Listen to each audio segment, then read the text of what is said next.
Nous allons voir maintenant comment déterminer l'aire sous une courbe quelconque. Puis, pour l'instant, on va toujours considérer la courbe de la fonction au-dessus de l'axe des x. Donc, pour les y positifs. Tout simplement pour des raisons de facilité de compréhension de la matière. Okay, ça va se faire en 3 étapes. La première étape, ce qu'on va faire, c'est de l'intégration numérique. On reviendra sur le terme intégration plus tard. Pourquoi on appelle ça de l'intégration? Parce qu'a priori, ça n'aura pas l'air d'avoir un lien avec l'intégrale qu'on a vu auparavant. L'intégration numérique, on va voir ça comme une approximation de l'aire. D'accord? Après, on va tenter de passer d'une approximation à une valeur exacte avec les sommes de Riemann. Mais vous allez voir que c'est quand même assez compliqué de travailler avec des sommes de Riemann. Par contre, on va pouvoir avoir un très beau théorème qui va apparaître, qui va nous faciliter la vie, et on va pouvoir y aller avec ce qu'on appelle l'intégrale définie et ses propriétés. Donc, pour l'instant, l'intégration numérique, comme le but ici l'indique, ce qu'on veut faire, c'est estimer la valeur de l'aire sous une courbe dans un intervalle de A jusqu'à B. Donc, de x égale A jusqu'à x égale B. Par exemple, je pourrais couper ici, dire que j'ai x égale A, puis ici, dire que j'ai x égale B, puis trouver l'aire sous la courbe que j'aurais obtenue comme ça. On va voir essentiellement 3 méthodes pour l'intégration numérique. La méthode des rectangles, la méthode des trapèzes et la méthode de Simpson. Pour ce qui est de la méthode des rectangles, évidemment, si on faisait un cours seulement là-dessus, on pourrait voir plusieurs cas de figure. Le cas où on prend les hauteurs ici, donc le cas où on prend les hauteurs des rectangles au début des intervalles, au milieu des intervalles, à la fin des intervalles ou à un endroit quelconque dans les intervalles. Pour l'instant, vu qu'on ne fait qu'une introduction à ces méthodes numériques, on va toujours utiliser la méthode des rectangles en prenant les hauteurs à la fin des intervalles. OK, j'ai ma fonction, j'ai une fonction quelconque ici. D'accord? L'idée, c'est quoi? C'est de découper l'intervalle A, B, donc découper l'intervalle sur mon axe des X en sous-intervalles, en petits intervalles. Puis, comment on va faire ça? Ben, on va tout simplement se donner ce qu'on appelle une partition. Donc, je vais découper l'intervalle AB. J'ai déjà préparé, pour les commodités là, de l'écran, j'ai déjà préparé du matériel. Je vais venir ici, je vais venir le placer. OK. Disons comme ceci. Donc, oups, je suis un petit peu trop bas. OK. Je vais découper. Je vais dire, ici, je vais placer x0, ici, je vais placer x1, ici, je vais placer x2, ici, je vais placer x3. Puis, je vais me donner mon point, point, point. On va laisser passer un certain intervalle. Ici, j'aurai un x, vu que c'est que mon dernier, ça va être xn. Donc, l'avant-dernier va être x indice n moins 1. Par exemple, si j'arrêtais à x10, celui d'avant, ce serait x9, donc 10 moins 1. Celui qui précède, ce serait x indice n moins 2. Encore, si j'avais x10 comme dernier, j'aurais x9 pour lui, x8 pour lui, 10 moins 2. D'accord? Et ce qu'on va faire, puis on essaie de garder la même distance entre chacun des x. Donc, distance que je vais appeler delta x, delta x, delta x, delta x, delta x. Je vais tout de suite mettre mes rectangles, comme ça on va mieux voir, du moins les séparateurs.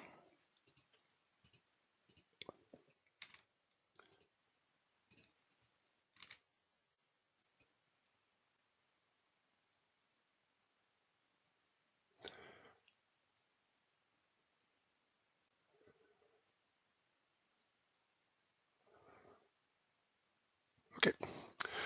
Donc voilà. Fait ici, bon, je place x0, qui est le début de mon intervalle, donc qui est A. x0, c'est mon premier nombre choisi, c'est mon A. Puis, je trace la hauteur. Je trace une ligne verticale qui vient rejoindre la fonction. Je me donne un petit écart delta x. Encore une petite différence en x. Je donne un petit écart delta x ici. Je suis rendu au bout de l'écart, ben, le point sur l'axe des x, ça va être x1. Puis, je monte une barre verticale. Delta x encore un écart, je vais avoir x2, je fais une tige verticale. Delta x encore, je vais avoir x3, je fais une ligne verticale, point, point, point. le deuxième avant-dernier, delta x, une ligne verticale, l'avant-dernier, une ligne verticale, un écart delta x, j'arrive au dernier, une barre verticale.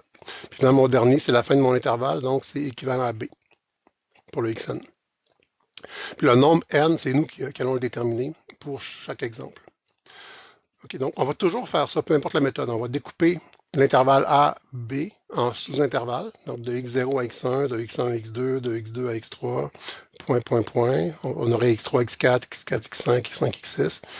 Bon, xn-2 à xn-1, puis le dernier, xn-1 à xn. OK, ça c'est mes intervalles. La méthode de rectangle, quand les hauteurs sont prises à la fin des intervalles, ça veut dire que l'aire sous la courbe qui est ici, donc la partie qui est ici, je vais en faire l'approximation parce que je ne sais pas calculer l'aire de cette forme-là. Ça ressemble à un trapèze, petite base, grande base, une hauteur.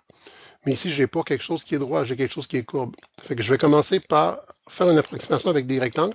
Donc, si je prends la hauteur à la fin des intervalles, ben dans l'intervalle x0, x1, qui est ici, je viens à la fin de l'intervalle qui est à x1, je monte, et ça va être la hauteur de mon rectangle. Donc, je vais venir le fermer comme ceci.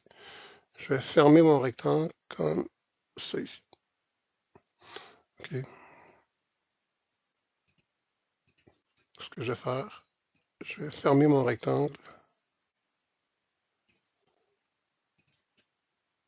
comme ça. Puis on va faire ça pour chacun des intervalles, des sous-intervalles. Et le résultat que ça va nous donner, c'est ça ici.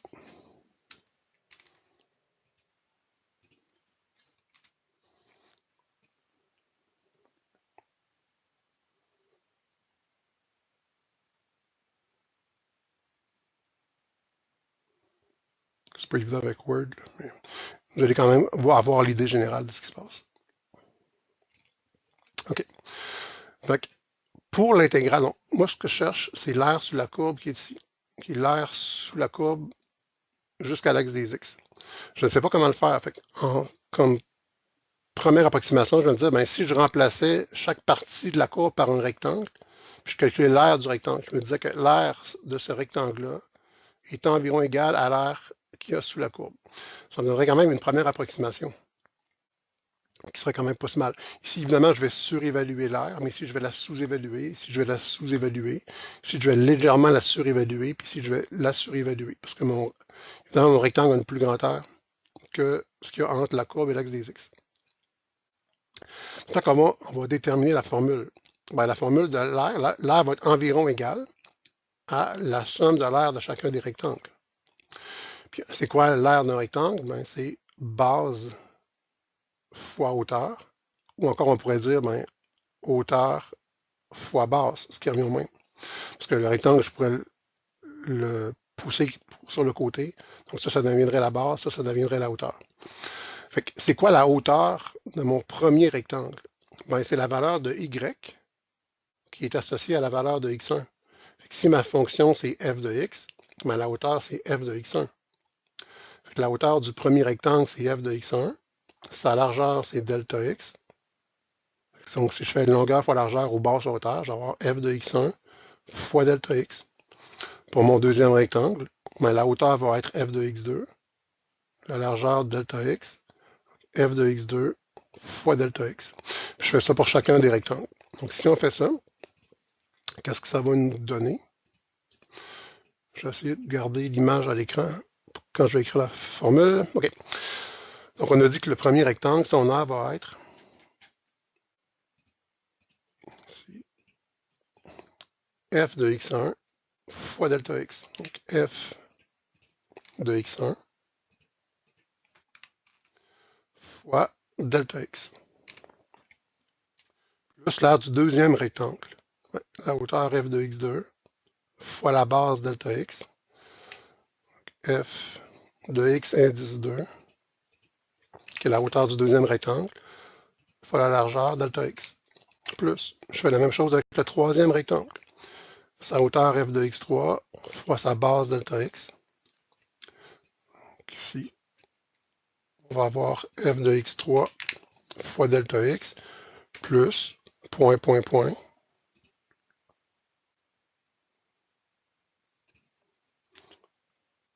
Donc, je fais ça, je le ferai pour le quatrième, je le ferai pour le cinquième, là, je peux le faire pour l'avant-dernier. F de xn-1 qui est la hauteur fois delta x.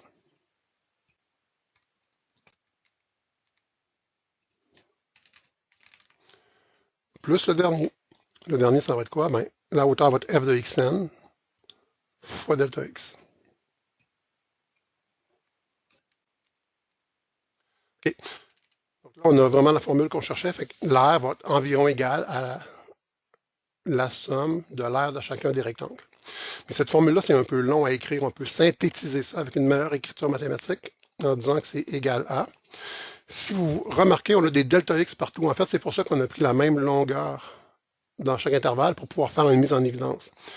Mais la méthode générale n'exige pas qu'on ait la même largeur tout le temps. C'est juste que là, on ne pourrait pas synthétiser notre formule. Mais si je garde la même longueur tout le temps, ben j'ai vu que j'ai delta x dans tous mes termes, je peux mettre delta x en évidence. Je vais avoir delta x fois quoi? Donc, si on enlève tous les delta x, ça va rester f de x1 plus f de x2 plus f de x3 plus nanana plus f de xn-1 plus f de xn. Il va rester la somme des fonctions évaluées à chaque fin d'intervalle. Donc, il va rester, on va prendre le symbole de sommation avec lequel vous avez un petit peu travaillé en algèbre linéaire. On va beaucoup travailler avec en calcul intégral, vous allez voir. Vous allez vraiment bien le maîtriser. Donc, delta x fois la somme. Je vais mettre un indice de sommation sur les i allant de. L'indice va commencer à quoi? Ben, en fait, je vais commencer par mettre ce qu'il y a dans la somme, ça va être plus facile à expliquer. Qu'est-ce que j'additionne? J'additionne des f de x1, f de x2, f de x3. Donc, j'additionne des f de x. Indice quoi? Ben, l'indice change toujours 1, 2, 3, jusqu'à n. Je vais me dire que je fais xi. Puis le i, on va le faire varier de quoi à quoi? Il va commencer à 1, puis il va terminer à n. Et voilà, fait que cette petite formule-là synthétise tout ce qui est ici. Donc, c'est exactement la même chose. On peut mettre l'égalité. Puis comment ça marche encore une fois, le symbole de sommation? On parle d'incrémentation de l'indice. Donc, l'indice commence à 1. Au début, j'ai f de x1. J'ai un symbole de sommation, donc je fais plus. F de x1 plus. I incrémente, il augmente, il passe de 1 à 2. Ça va devenir f de x2, ce qui est ici. J'incrémente, je passe à 3. J'incrémente, je passe à 4. J'incrémente éventuellement à n-1. J'incrémente, j'augmente, je passe à n. Puis n, c'est la fin de ma somme. Donc, je sais que j'ai arrêté.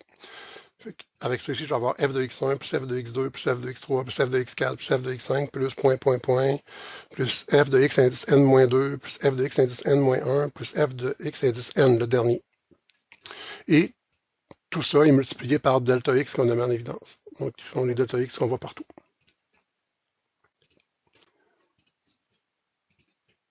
Okay. On a trouvé notre formule pour la méthode des rectangles avec les hauteurs prises à la fin des intervalles. Donc, ça ici, c'était pour expliquer la théorie. C'est avec cette formule-là qu'on va travailler maintenant. Donc, si vous remarquez, on n'a pas besoin du f de x0 quand on prend les hauteurs à la fin des intervalles. Pourquoi? Parce que x0 est la hauteur de aucun rectangle. Il n'y a pas de rectangle avant. Donc, le f de x0 qui est ici, ce n'est pas une hauteur, fait qu'il n'apparaît pas dans ma formule. Si on avait pris la méthode avec les hauteurs prises au début des intervalles, on aurait eu x0 pour faire un premier rectangle. C'est le xn qui aurait été le rectangle, qui aurait été la hauteur de rien. Le f de xn aurait été la hauteur de rien. OK, premier exemple. On veut estimer l'aire. Ici, on veut estimer l'aire sous la fonction f de x égale x3 plus 2, qui est représentée ici. Sur l'intervalle 0, 5, ça veut dire que le A vaut 0, le B vaut 5. Donc le A, c'est le x0, le x0 vaut 0. Le B, c'est le xn, donc le xn vaut 5. N égale à 5. Pour, en fait, pas n égale à 5, j'étais un petit peu trop vite, désolé. Sur l'intervalle 0,5 avec n égale 10 rectangles.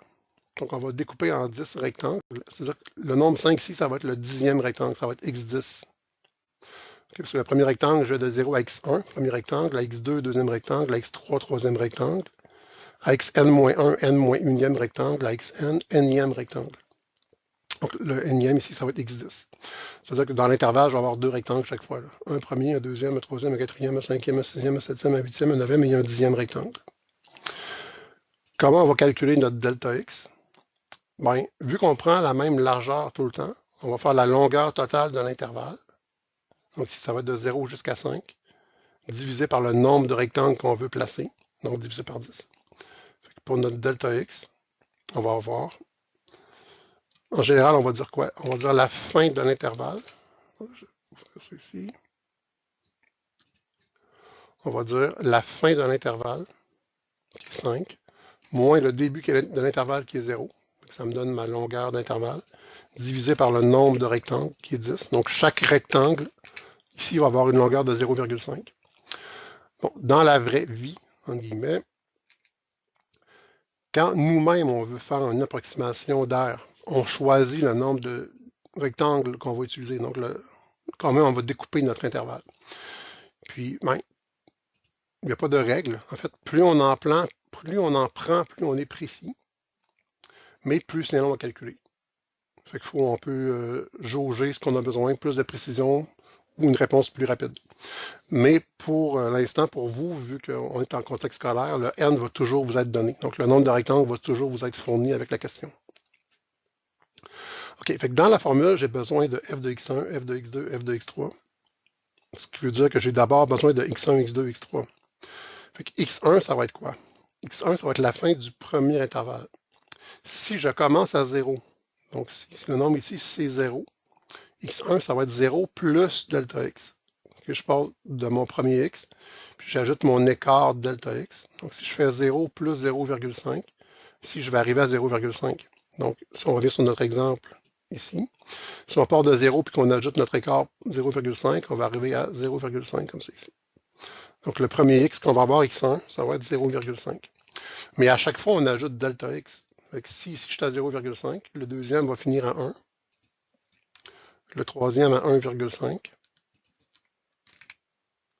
Après ça, à 2, 2,5, 3, 3,5, 4, 4,5. Puis évidemment, si on a bien fait notre calcul, on arrive au dernier qui est 5, qui est vraiment à la fin de notre intervalle. Ça marche? Puis on va avoir 1, 2, 3, 4, 5, 6, 7, 8, 9, 10 rectangles. OK, fait que j'ai besoin de mes xi, x1, x2, x3 jusqu'à x10, qui ça donne à être égal à 5, le x10. J'ai besoin des hauteurs. J'ai besoin du f de x1, du f de x2, du f de x3 jusqu'à f de x10. Mais la fonction, ici, dont on veut connaître l'air sous la courbe, c'est x3 plus 2. Fait que j'ai juste à remplacer mes x dans ma fonction. Fait que 0,5 au cube plus 2, ça va faire 2,125. 1 au cube plus 2, ça va faire 3. 1,5 au cube plus 2, 5,375, puis ainsi de suite. On va avoir 2 à la 3, ça fait 8, plus 2, ça fait 10. Si on continue, 17,625, 29, 44,875, 66, 93,125, puis finalement, 127. Fait qu'ici, c'est les hauteurs de mes petits rectangles que j'obtiendrai là. Ici, la hauteur va être de 127. À 3, la hauteur va être de 29, etc. OK, ici, je vais avoir l'approximation de l'aire de ma surface, qui est délimitée par l'axe des x, ma courbe ici, puis la fin x égale 5. Ben, je vais appliquer la formule qui est ici. D'accord? Donc, delta x fois la somme des f de xi. Ben, je peux d'abord la calculer, cette somme-là. Si je peux la calculer, la somme égale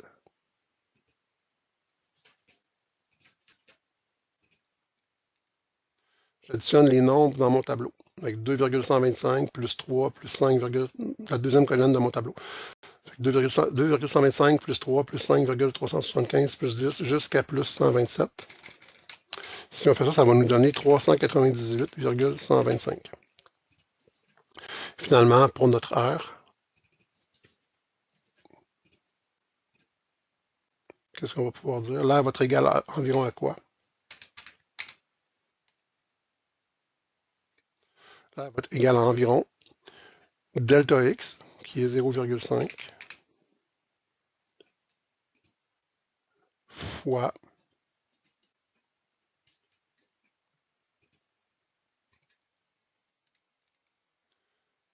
notre somme. Donc, delta x fois notre somme. La somme, c'est 398,125, ce qui est égal à 199,0625 unités carrées, parce qu'on fait un calcul d'air. Donc ici, si je venais fermer ma fonction,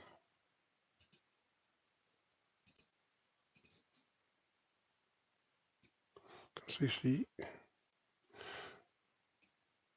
je dis que l'air qui se trouve ici,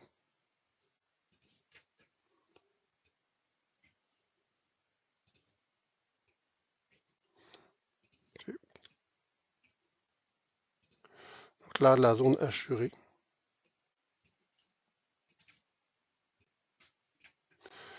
l'air sous la courbe, c'est pas une forme simple, c'est pas une forme connue. Il n'y a pas de formule que vous avez apprise au secondaire qui nous permettrait de calculer cette paire-là. On fait une approximation, on dit que c'est environ égal à 199,0625 unités carrées.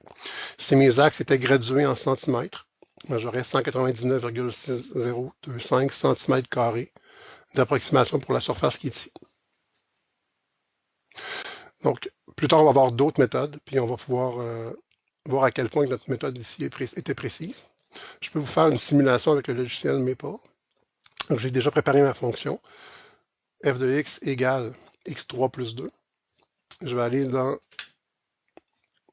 le petit module ici qui nous permet de faire de l'approximation d'intégrale ou de l'estimation d'air. Par défaut, il y a un exemple qui est déjà là. On va remplacer la fonction par la nôtre qui était x3 plus 2. On va de 0 jusqu'à 5. On a 10 rectangles.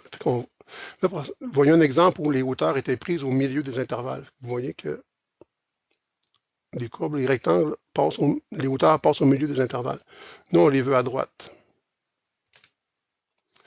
Donc, ça, c'est exactement ce qu'on aurait obtenu si on avait fait nos petits rectangles dans l'exemple qu'on est en train de faire.